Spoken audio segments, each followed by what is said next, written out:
The effects of copper source, copper sulfate or methionine hydroxy analog chelate, known as Mintrex, on growth performance, carcass characteristics, and barn cleaning time in finishing pigs. K.F. Coble will be presenting.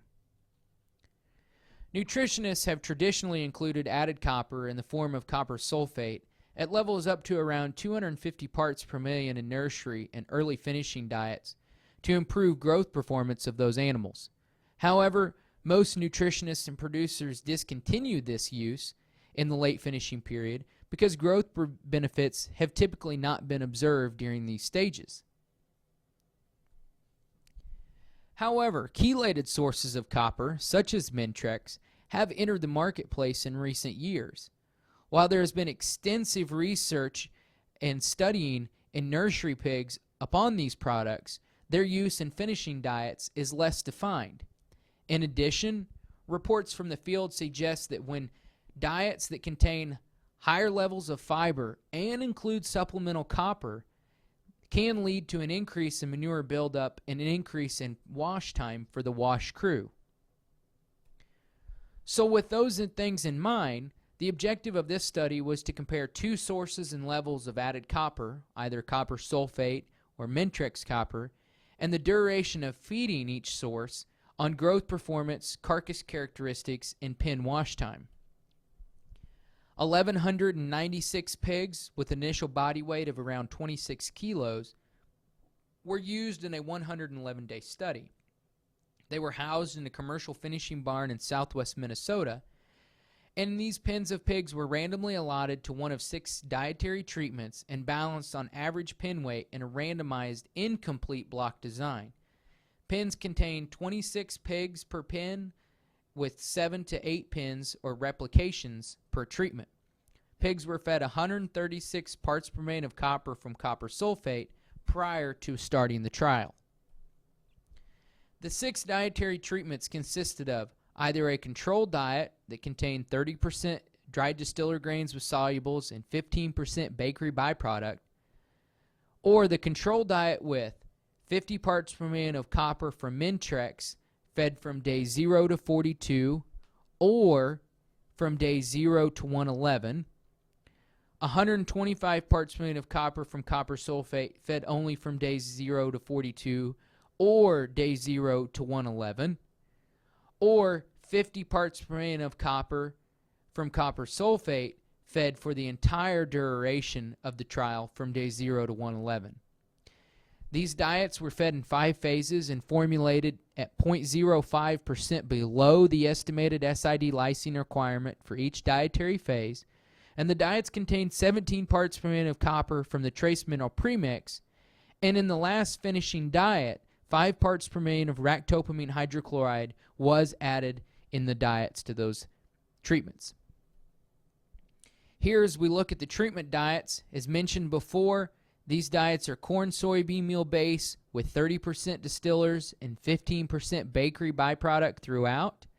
And here on the right, you will see that these are the SID lysine levels that were used for each dietary phase. And when we included ractopamine in the last finishing diet, we did increase the SID lysine level to 0.90%. As we look at the copper analysis, take into account the endogenous copper brought in by the ingredients that were used for formulation and the copper sulfate provided by that of the trace mineral premix. These levels in the control diet are very similar to what we would expect. And that consistency is similar throughout, such that within the 50 parts per million of added copper from either source, we see values that are very similar to what we would expect, as well as within the 125 parts per million of copper sulfate having values similar to what we would expect as well. Pens of pigs were weighed and feeders measured approximately every 21 days to determine performance. And on day 90, according to the standard farm protocol, the 3 heaviest pigs in each pen were weighed and sold. On the final day, day 111, pen weights were taken and pigs were transported to a commercial packing plant for processing and data collection, which included hot carcass weight, loin depth, and back fat. At the conclusion of the trial, the following day after pigs were shipped to for harvest, a digital photo of each pen was taken to allow 3 independent observers to score manure texture and buildup. This allowed us to be able to assess the pen cleanliness prior to the power washing crew coming into the barn to clean and power wash the pens. The 3 scores per pen were averaged for analysis, as well as manure texture was also categorized as firm, medium, or loose. The manure buildup was categorized as 1 for visual buildup or -1 for no visual buildup. Finally, a professional power washing crew recorded the wash time for each pen with a stopwatch to determine the difference in wash time between the dietary treatments. The experimental data was analyzed using the Glimics procedure in SAS. Pens served as the experimental unit, and for the response criteria with a significant overall treatment p-value, individual pairwise comparisons were completed. Hot carcass weight did serve as a covariate for the carcass data collected. Lastly, manure texture data was analyzed using the ProcGenMod procedure in SAS to determine the likelihood of manure buildup compared to that of the control. As we get into the results, just taking a brief moment to set up the slides, as I have the response criteria on the vertical axis and the dietary treatments on the horizontal axis. The control is in the yellow bar, the copper sulfate in the light at 125 parts per million in the light blue bar.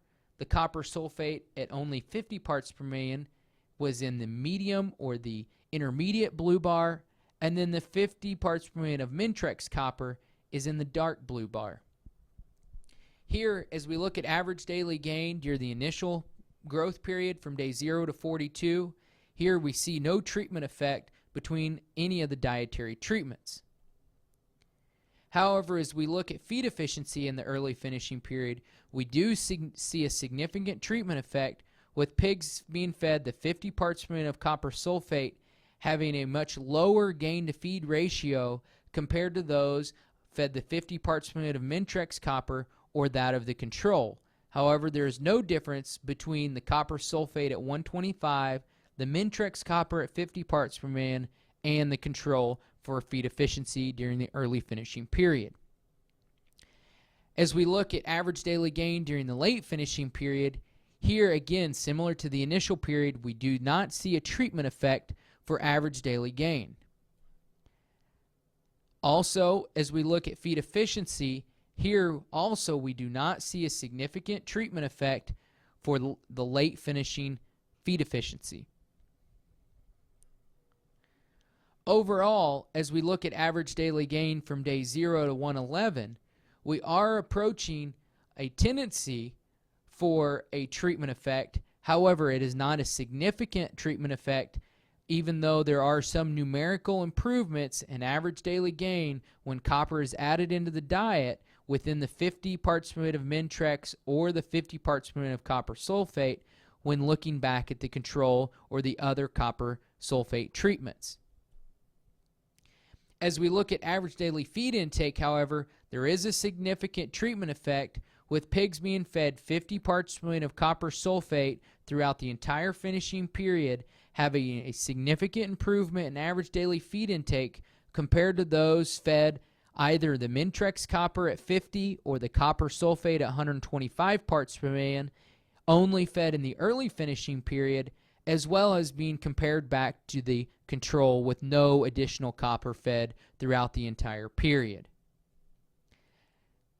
These differences led to a significant treatment effect for feed efficiency, such that pigs fed the 50 parts per million of Mintrex in early finishing from 0 to 42 had a significant improvement in feed efficiency compared to those fed copper sulfate at 50 or 125 parts per million copper fed throughout the entire finishing period from day 0 to 111.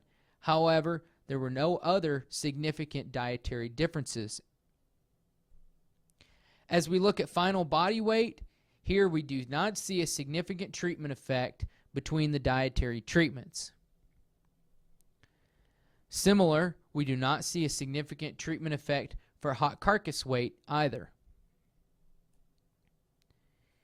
For loin depth, again, we see no significant treatment effect for loin depth. However, we do see a significant treatment effect for back depth, whereas pigs fed 50 parts per million of Mintrex only in the early finishing period had a reduction in back fat compared to that of those fed 50 parts per million of copper sulfate or Mintrex for the entire finishing period, or that of the control. However, no other differences between treatments existed. As we look at manure texture, and remember that a 1 was categorized as firm, a 2 was categorized as medium, and a 3 was categorized as loose. Here we see no treatment effect for the manure texture when measured with the 3-ranking scoring system. However, we do see a significant treatment effect for manure buildup, such that pigs fed 125 parts per million of copper from day 0 to 42 had 1.44 times more likelihood of buildup compared to that of the control or the other dietary treatments.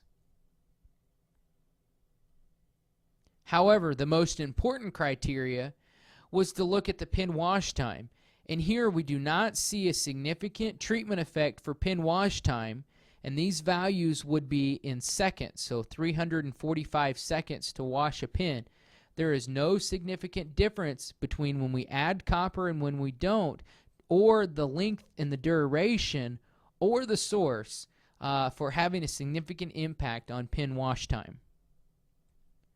So in conclusion, overall, average daily gain was not affected by copper level, source, or duration, and overall, feed efficiency was higher for pigs fed the Mintrex copper for the first 42 days compared to those fed either copper sulfate level for the entire study.